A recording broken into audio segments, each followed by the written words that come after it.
Hello and welcome to SourceCAD. This video is about 18 best practices related to mechanical drawings that you should follow. This best practice list is part of my comprehensive list of dimensioning best practices, which contains more than 40 best practices related to mechanical and architectural drawings. Most of the mechanical best practices are as per ASME 14.5 2018 standards. Now, to check the entire list of best practices and to download the free best practice ebook in PDF format, click the link in the description of this video. Now let's get started with the first best practice.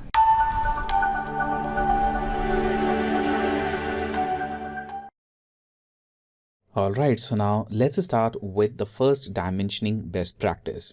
So the first and the obvious one is related to not over dimensioning your drawing. So don't add any dimension which is not required. Over dimensioning a drawing is not a good practice. Let me show you an example. So here we have top view of a drawing, and here, as you can see, we have at least 2 dimensions which are not required. For example, this one, it is 1.7. That's the diameter of this hole, and the same hole is mentioned with another diameter which is 1.7. So you can either use this one or this. So one of these dimensions is redundant. Similarly, we have 3 dimensions here. So when you add it all up, it should end up with this. Although there is an error of 0.1 because of the tolerance, but only 2 of these dimensions are required. You don't need the third dimension, which is this one. So you can either omit this dimension or you can completely ignore this dimension. So only add the ones which are required. The second best practice is related to adding dimensions in the view which shows the shape of part clearly. Once again, let me show you an example. So here we have this part, and in this part, if you dimension it using this view, the shape won't be clear. Well, as you can see from this front view, the shape is not clearly visible, but if you dimension it just like this from this top view, the shape will be clear. Not only that, you can also add dimensions in a much more clearer way. So this is the second best practice. Now, the third best practice is related to avoiding dimensions with respect to hidden lines of the drawing. So always add dimensions with respect to visible lines. Or in some cases, you can use center lines and some other construction geometries too.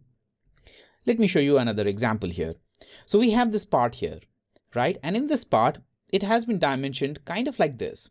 Now, it doesn't matter if you are adding it in the front or the top view. What actually matters here is the way this is dimensioned. So this is the center line.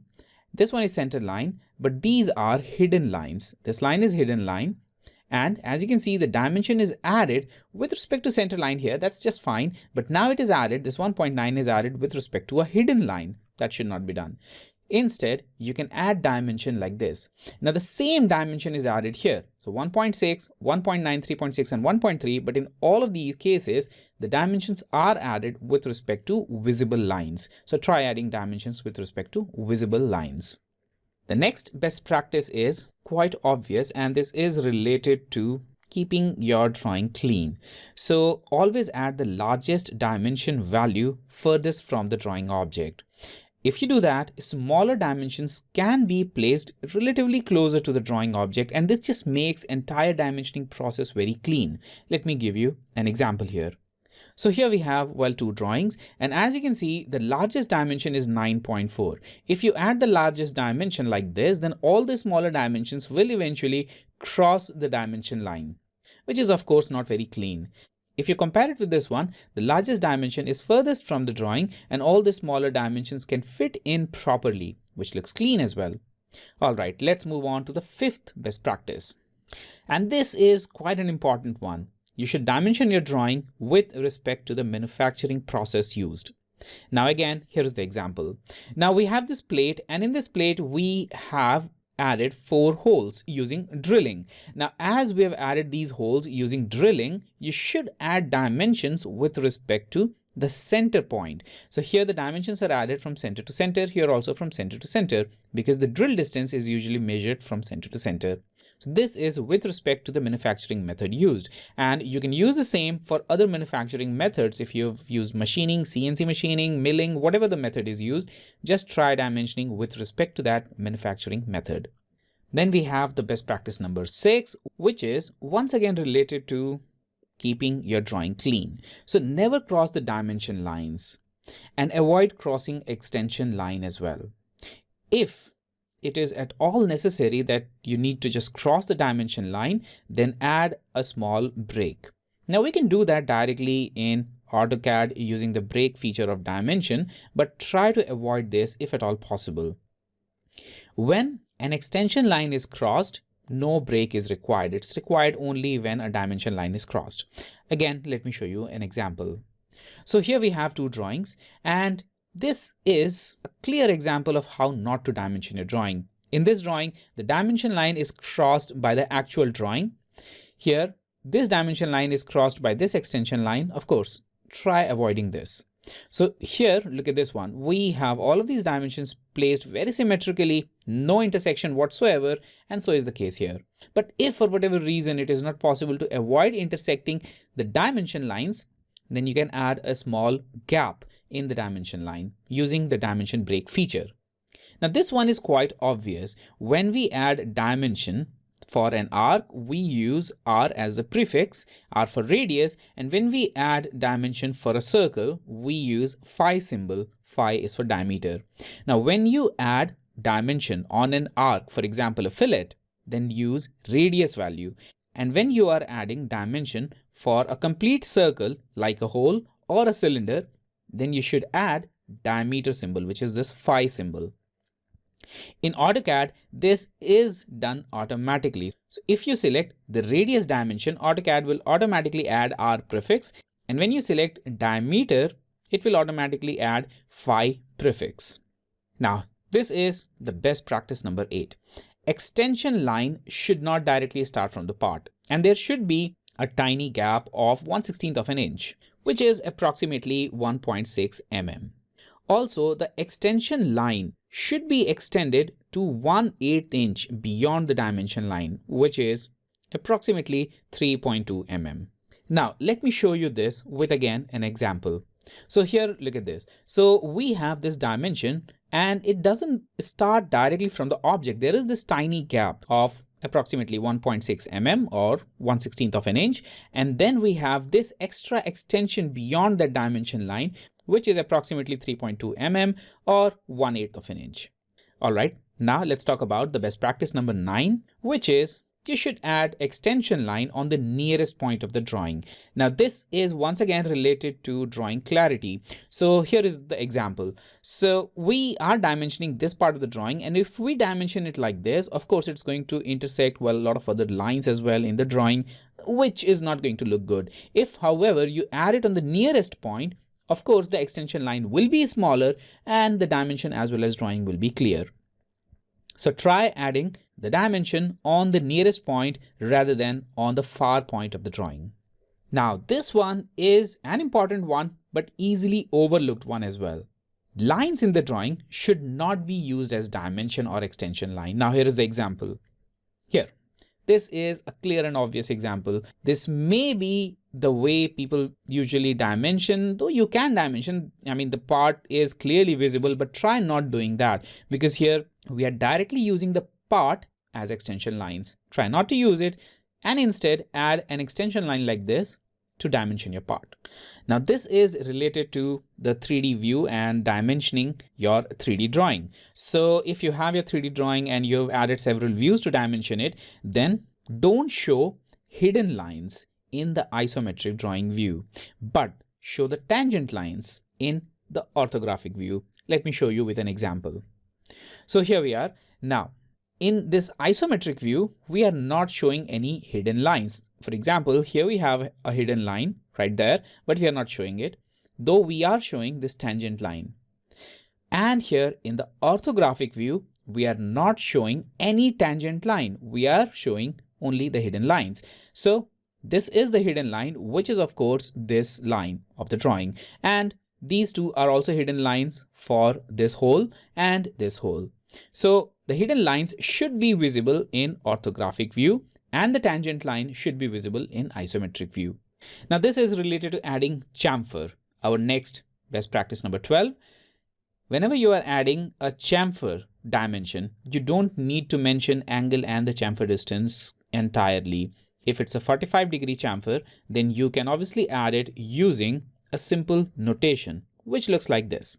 So if you have a 45-degree chamfer with equal distances here on the chamfer sides, then you can dimension it like this: 0.5 cross 45 or 0.5x 45, however you want to read it. And this 0.5 is the distance of chamfer and 45 is the angle. Of course, you can dimension it in this way as well, 0.5 by 0.5. And in this case, it's quite obvious that the angle is 45 as the chamfer distance is equal. So these are different ways of dimensioning. And as you can see, I'm using just a leader line to dimension the chamfer. Now, the best practice number 13 is related to dimensioning holes.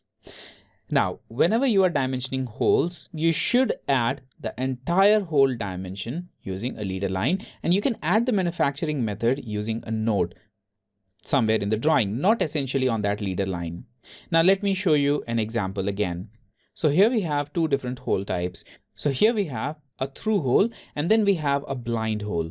Now, when you are dimensioning a through hole, you can add dimension like this. Here we have a leader line which is pointing towards the center of that hole. And as this is a circle, a hole, its dimension is mentioned using this diameter symbol. So diameter of 1.2, that's the whole diameter, and through just simply indicates that this one is a through hole.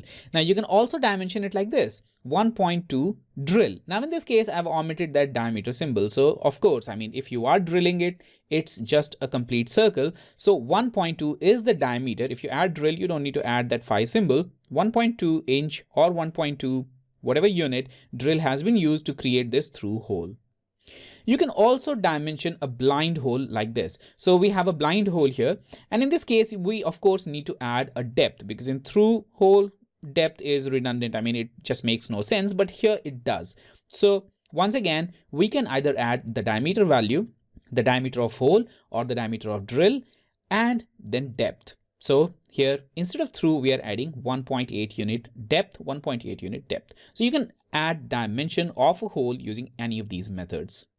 All right, now moving on to the best practice number 14. When you are adding location dimension, you should add it in the view that show it as circle, not as parallel lines.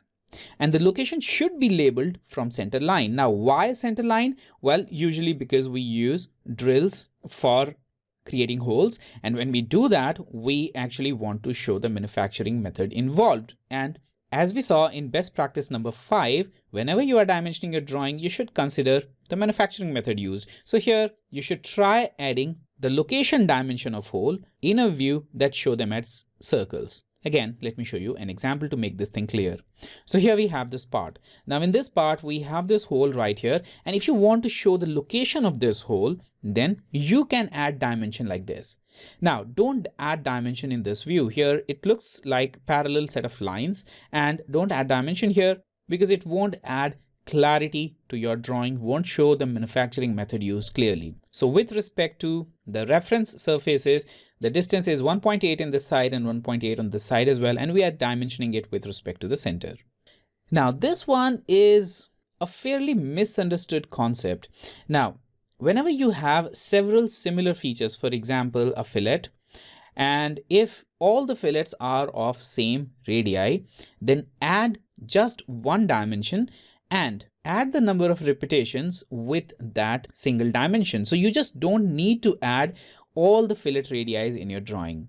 Now, previously we used to add a typical notation, TYP notation. We just used to add a single radius for a fillet or any other feature, and then we usually type TYP. Now that TYP is discouraged now, and of course there is a reason behind that. If you use typical, you are not mentioning the number of instances which are repeated in the drawing, which means how many times a fillet is repeated. I mean, whenever you are adding dimension of similar feature, don't forget to add the number of times it's been used in the drawing. So here is the example. So we have fillet here. As you can see, we have 4 fillets here, right? And instead of adding radius 0.8 TYP, we have added this notation, 4 times radius 0.8. So it clearly indicates that radius of 0.8 is added 4 times in this drawing. And now if we have a fifth radii somewhere in the drawing, we can add different radius value to that. All right, now this next set of best practices is related to unit and symmetry. Now this is quite self-explanatory here. When you are adding dimensions in metric for values less than 1, then add leading 0. For example, 0.32 as mentioned here. So don't forget to add this 0 when you are adding it in metric. But if you are adding dimension in imperial unit, you need to ignore that 0, the leading 0. Don't add 0.25 inch, simply add 0.25 inch. Now you need to show the trailing zeros in imperial drawing like 0.320. Now here after 32 we have a 0 added here. Now show trailing zeros in imperial drawings like 0.320. Here after 2 we have the 0 and which we have shown here. So add that. Also 2.70 here we have added that 0. So again here we have omitted 0 before 0.3 and we have added a trailing 0 after 0.32. That's for imperial drawing. Now if you are doing the same for metric drawing, then don't add a trailing 0. You can add a leading 0 like 0.84, but don't add trailing 0 like 3.40. That's not required. Now the best practice number 17 may look obvious, but it is very easily overlooked. If you have parts that look symmetrical and they even look identical in dimension, don't just assume that. Add the dimensions if required. If there is no line of symmetry, then also add dimensions. But if a line of symmetry can be drawn, then add that line of symmetry or add other construction geometries to clearly indicate whether the parts or the features are equal in size. Don't just assume it. If they are unequal, add different dimension values to them.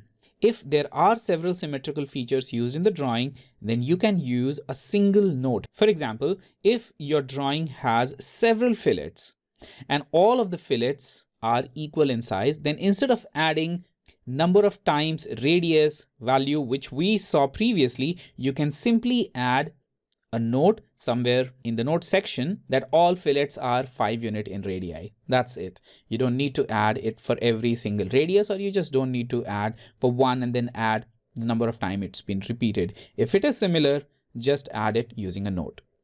And finally, the last best practice. It is again related to presentation of your drawing. So just to make drawings clear, always place dimensions outside your drawing view, if at all possible. If placing it inside your dimension view makes it clear, then go ahead, add it inside, but only when it improves clarity. Now let me show you this counter example here. Now in this case, I have this part, and as recommended, you can add dimensions outside, which is good. But if you are planning to add even more dimensions outside and want to keep your drawing clean, then you can obviously add dimensions inside as well. So try adding dimensions outside, but if it enhances the clarity, you can add dimensions inside as well. So that was it. Let me know your thoughts related to these best practices. And if you have one to share, let me know in the comments below. Take care, and I'll see you soon in another video.